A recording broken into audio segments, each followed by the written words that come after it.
आज की क्लास में हम लोग कैसे एपीओ एग्जामिनेशन की तैयारी करते हैं इस पे हम लोग चर्चा करेंगे। कई राज्य सरकारों ने नोटिफाई किया है एपीओ एग्जाम के बारे में, और ये एग्जामिनेशन बहुत ही आसान है इसका प्रिपरेशन करना। बस कुछ छोटी छोटी बातों का ध्यान रखना होता है। तो today we have to discuss how to prepare the APO examination. आज की क्लास में हम लोग बेसिकली इस बात का फोकस करेंगे कि उत्तराखंड में या यूपी में जो एपीओ की वैकेंसी निकली है उसको हम कैसे क्रैक करेंगे। कमोबेश दोनों जगह का सिलेबस एक ही जैसा है। जो बहुत बेसिक अंतर है वो ये है कि यूपी में यूपी पुलिस एक्ट आता है और उत्तराखंड में उत्तराखंड पुलिस एक्ट आता है। तो हम लोग आज इस चर्चा को आगे बढ़ाएंगे। और एक्चुअली इन तैयारियों के बीच में जो सबसे अच्छी बात यह है कि हमें एक इंटीग्रेटेड वे में, मतलब एक ऐसे वे को फॉलो करना है जिससे हमारा प्री भी, मेंस भी और इंटरव्यू भी तीनों क्रैक हो। जनरली जो कुछ बेसिक अप्रोच है उसमें जो लोग गलती करते हैं, जो अभ्यर्थी गलती करते हैं, वो ये करते हैं कि किसी भी कॉम्पिटिटिव एग्जामिनेशन के लिए पहले वो प्रीलिम्स की तैयारी करते हैं, फिर वो मेंस की तैयारी करते हैं, और फिर उसके बाद वो इंटरव्यू की तैयारी करना चाहते हैं। लेकिन वस्तुतः ये बात है कि अगर आप किसी भी कॉम्पिटिटिव एग्जामिनेशन को प्रिपेयर करना चाहते हैं तो उसका एक बेस होता है, उसका जिस्ट होता है।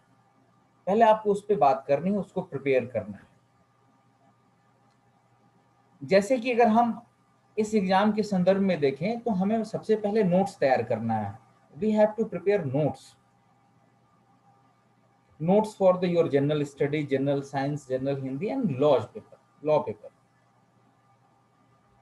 और उस नोट्स को प्रिपेयर करने के बाद हम उसके अप्रोचेज को ऑब्जेक्टिव की तरह ले जाएंगे तो हमारा प्रीलिम्स तैयार हो जाएगा।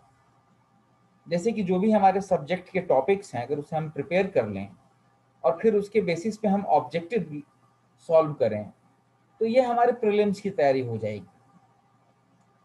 फिर उस नोट्स को हम सब्जेक्टिव वे में रिप्रेजेंट करें, जैसे कि हम रिटन फॉर्म में राइटअप लिखें, उसका क्वेश्चन आंसर सेशन करें। ये this is the question, probable question, and you have to just practise your answer. तो ये आपकी मेंस की तैयारी हो जाएगी। और इसमें जो राइटिंग सेक्शन है बहुत ज़्यादा इंपॉर्टेंट है, क्योंकि जो मार्क्स ऐड होते हैं वो ज़्यादा मेंस के ही ऐड होते हैं और फिर इंटरव्यू के ऐड होते हैं। ऑब्जेक्टिव तो हरदम क्वालिफाई होता है। ऑब्जेक्टिव क्वालिफाई करने के दृष्टि से बहुत इंपॉर्टेंट है, लेकिन अगर आप मेरिट की दृष्टि से देखिएगा तो मेंस और इंटरव्यू का जो एग्ज़ाम है, जो दूसरे और तीसरे चरण का एग्ज़ाम है, वो बहुत इंपॉर्टेंट है। उसके बाद हम लोग उसी नोट्स के बेसिस पे हम इंटरव्यू की भी तैयारी करेंगे, क्योंकि इंटरव्यू के पीछे दो तीन चीज़ें बहुत महत्वपूर्ण हैं। इसे हम पर्सनालिटी टेस्ट भी कहते हैं। और इसको देखते हुए पर्सनालिटी टेस्ट में हम ये देखेंगे कि आप कितने मेंटली फिट हैं, कितने कॉन्फिडेंट हैं अपने आंसर को लेकर। और एक नॉलेज का बेस तो होता ही है जिसके आधार पे आप अपने इंटरव्यू बोर्ड के क्वेश्चन का आंसर देते हैं। अगर ओवरऑल करें कि ये जो हमारा प्रीलिम्स है, मेंस है और इंटरव्यू है, तीनों के बेस में क्या है, तो एक बढ़िया नोट्स, और उस नोट्स पे बहुत अच्छा प्रिपरेशन।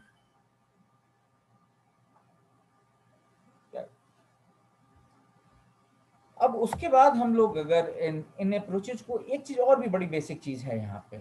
देखिए, जितने लोग एपीयू वगैरह की तैयारी करते हैं उसमें बहुत कम लोग हैं जो केवल एपीयू की तैयारी करते हैं।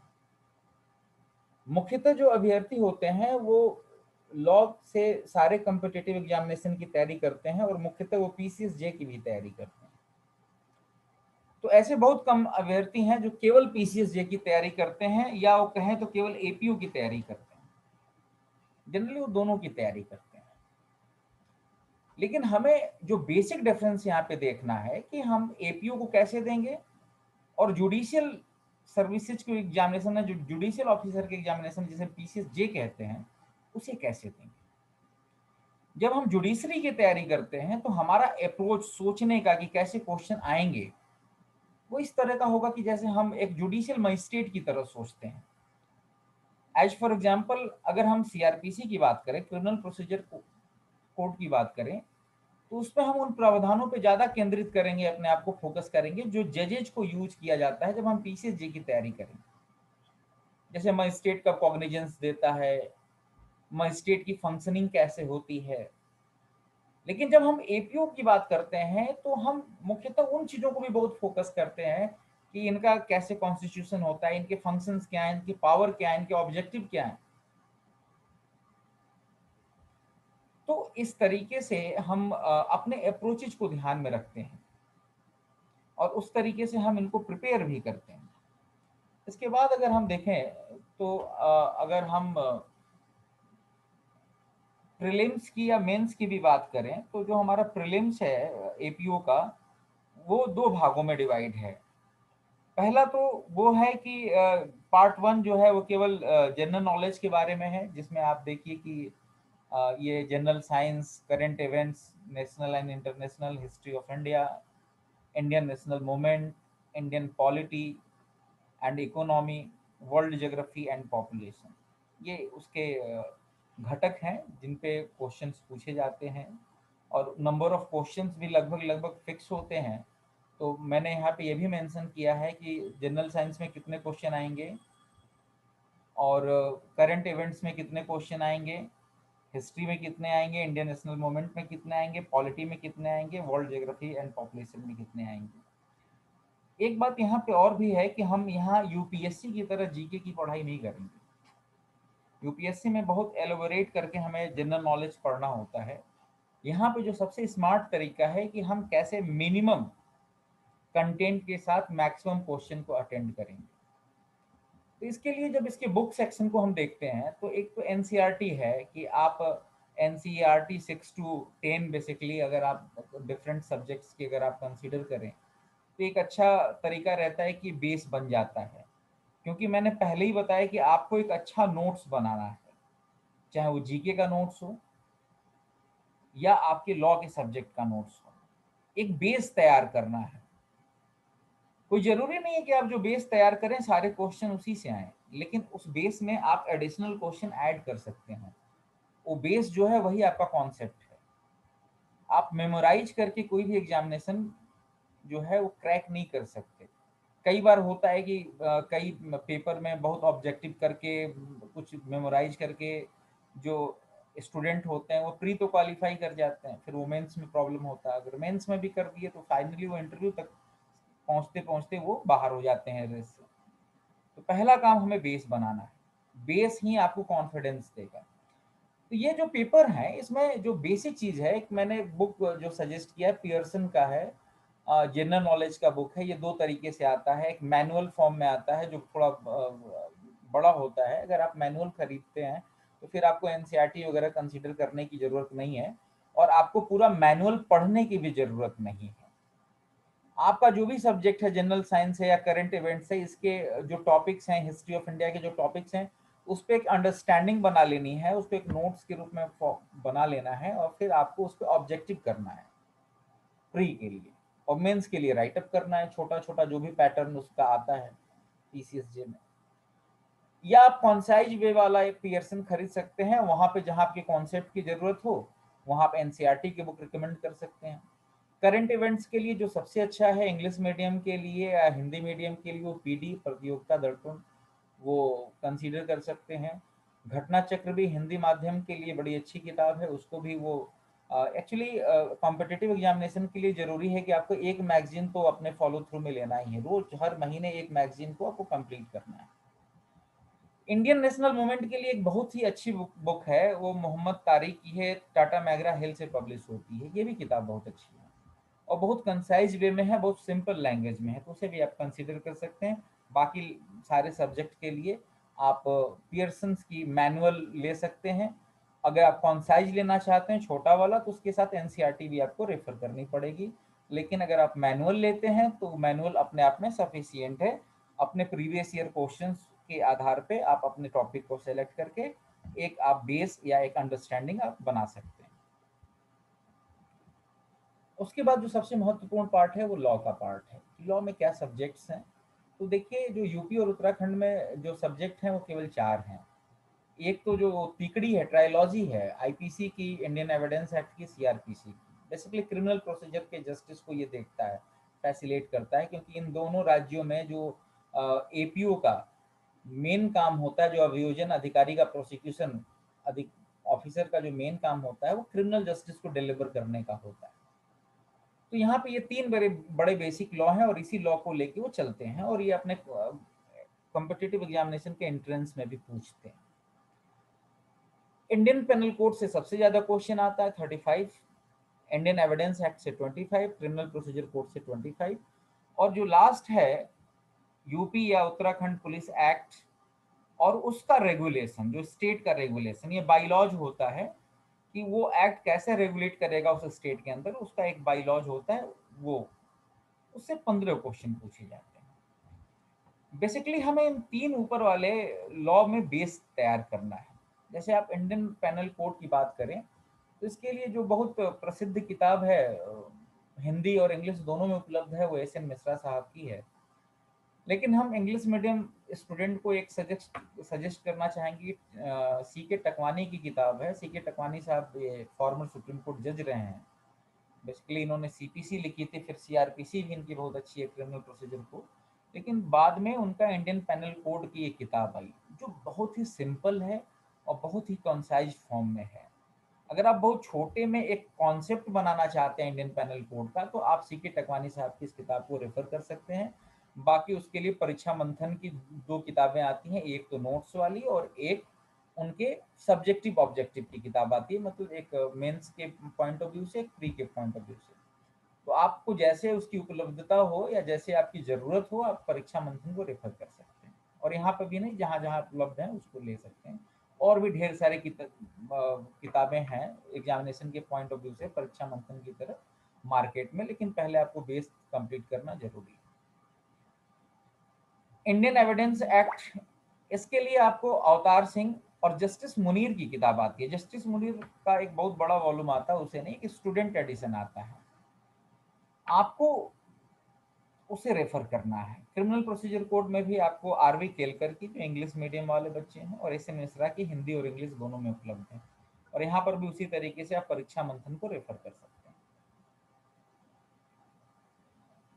जब आप यूपी और उत्तराखंड पुलिस एक्ट रेगुलेशन की बात करेंगे तो यहाँ पे जो सबसे महत्वपूर्ण बात है कि आप, एक्ट तो बल्कि छोटा है, लेकिन जब आप रेगुलेशन की बात करेंगे तो ये बहुत बड़ा है और इसे हमें बहुत स्पेसिफिक पढ़ना है। जैसे मान लीजिए इससे 15 क्वेश्चन आता है और ओवरऑल अगर हम यहाँ से 10 से लेके 12 क्वेश्चन तक अटेम्प्ट कर लेते हैं और काफी सेलेक्टिव पोर्शन पढ़ के, जैसे कि कोई क्वेश्चन है कि which section of Uttarakhand police act 2007 define the witness, मतलब विटनेस को उत्तराखंड पुलिस एक्ट 2007 में कहाँ डिफाइन किया गया है। तो हम इस तरह के कुछ जो क्वेश्चन है उसके अप्रोचेज से हम एक ऑब्जेक्ट क्वेश्चन बैंक तैयार कर लेंगे, या तो हम खुद तैयार कर लेंगे या उस समय एग्जामिनेशन के समय मार्केट में उपलब्ध होगा। लेकिन हमें इसको एक्सप्लेन करने से पहले और इसे इस सेलेक्टिव अप्रोच को अपनाने से पहले हमें उत्तराखंड पुलिस एक्ट का जो ऑब्जेक्टिव है और उसका जो ताना बाना जो स्ट्रक्चर है, संस्थागत तरीके से कैसे क्यों स्टेब्लिश हुआ, क्या उसके स्ट्रक्चर है, क्या ऑब्जेक्टिव है और उसके रेगुलेशन का क्या मतलब है, एक ओवरऑल हमको एक आइडिया क्रिएट करना है। और फिर हम उसके बड़े सेलेक्टिव तरीके से उसके क्वेश्चंस को उठाएंगे और कर जाएंगे। तो ये तो हमारा एक नोट्स बनाने का ये अप्रोच है। और इसके बाद अगर आप देखिए तो बड़ा आसान तरीका है। पहले देखिए करना क्या है इसमें, अगर हम इसको पहले स्टार्ट करना है कैसे प्रिपरेशन करेंगे, तो हम प्रीवियस ईयर क्वेश्चन बैंक उठाएंगे जो यहाँ पे पूछे जा चुके हैं या एपीयू के एग्जामिनेशन में कोई अदर स्टेट में भी पूछे जा चुके हैं उस सब्जेक्ट में। फिर हम उस स्पेसिफिक एरिया को आइडेंटिफाई करेंगे जिससे उस सब्जेक्ट के अंदर का टॉपिक्स कहते हैं। जैसे एज फॉर एग्जांपल अगर हमने आईपीसी उठा ली तो आईपीसी में क्या पूछ रहा है, उसके एलिमेंट या बेसिक से कुछ क्वेश्चन है, उसके पनिशमेंट सेक्शन से कुछ क्वेश्चन है, उसके अटेम्प्ट थियरी से, प्रिपरेशन थियरी से कुछ क्वेश्चन है, क्रिमिनल कॉन्स्पिरेसी अवेटमेंट से कुछ क्वेश्चंस हैं, offence against body, offence against property, offence against women, इससे कुछ क्वेश्चन है।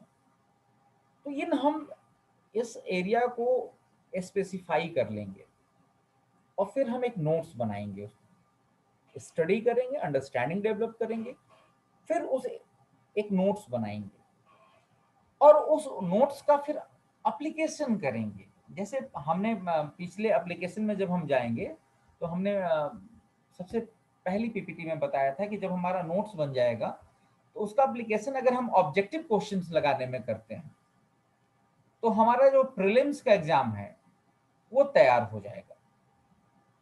उसी नोट्स का अगर हम सब्जेक्टिव क्वेश्चन आंसर फॉर्म में एक राइटअप तैयार करते हैं तो this is the practice of the mains की हम प्रिपरेशन कर लेंगे।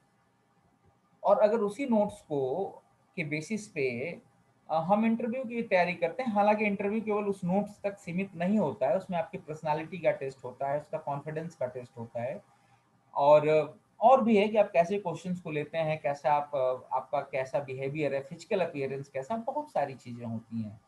लेकिन लॉ के एग्जाम में चाहे आप एपीयू का एग्जाम दे रहे हो, चाहे आप जुडिशियल मजिस्ट्रेट का एग्जाम दे रहे हो, पीसीएसजे का, यहाँ पे जो इंटरव्यू का जो बेसिक क्रस्ट होता है वो आपका नॉलेज ही होता है। वो जनरली जो उधर इंटरव्यू बोर्ड में होता है, यूपीएससी की तरह ये इंटरव्यू नहीं होते हैं। उसका बेस जो होता है वो क्वेश्चन आंसर सेशन में आप कितना बढ़िया आपका प्रिपरेशन है और कितना कॉन्फिडेंटली आप क्वेश्चन का आंसर कर दे रहे हैं, यही आपको इंटरव्यू में भी स्कोर करने में हेल्प करेगा। और इंटरव्यू के और ढेर सारे पहलू हैं। तो ओवरऑल हम लोग आज ये देखें कि हम लोग कैसे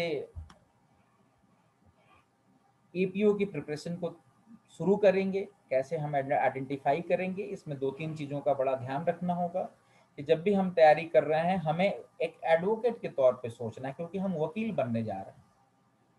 हम जब एडवोकेट बनने जा रहे हैं तो हमको उसी तरीके से क्वेश्चंस पूछे जाएंगे या हमें अप्रोच किए जाएंगे एग्जामिनेशन में, जो एक एडवोकेट के लिए जरूरी है, पहली चीज। दूसरी चीज, हम प्रीलिम्स का, मेंस का और इंटरव्यू का अलग अलग तैयारी नहीं करेंगे। हम एक बेस बनाएंगे, और बेस कैसे बनाएंगे, तो हम उस एरिया को आइडेंटिफाई करेंगे जिस एरिया से क्वेश्चंस आते हैं, उस क्वेश्चन के टॉपिक पे ही हम अपना एक नोट्स प्रिपेयर करेंगे, और जब हम उस नोट्स को प्रिपेयर करेंगे तो उसको अलग अलग तरीके से अप्लाई करेंगे। प्रीलिम्स में ऑब्जेक्टिव के तौर पे, मेंस में सब्जेक्टिव के तौर पे क्वेश्चन आंसर लिखकर, और इंटरव्यू में भी हम क्वेश्चन आंसर जो ओरली हम रिप्लाई करते हैं मिरर प्रैक्टिस वगैरह करके, उस तरीके से हम प्रिपेयर करेंगे। तो यहाँ पे हम इस तरीके से एपीयू की तैयारी शुरू कर सकते हैं। ये एक तरह का इंट्रोडक्शन। धन्यवाद। आपके किसी भी सुझाव या आपका कोई भी क्वेरी हो, आप अपने नीचे दिए गए कमेंट बॉक्स में लिख सकते हैं। धन्यवाद।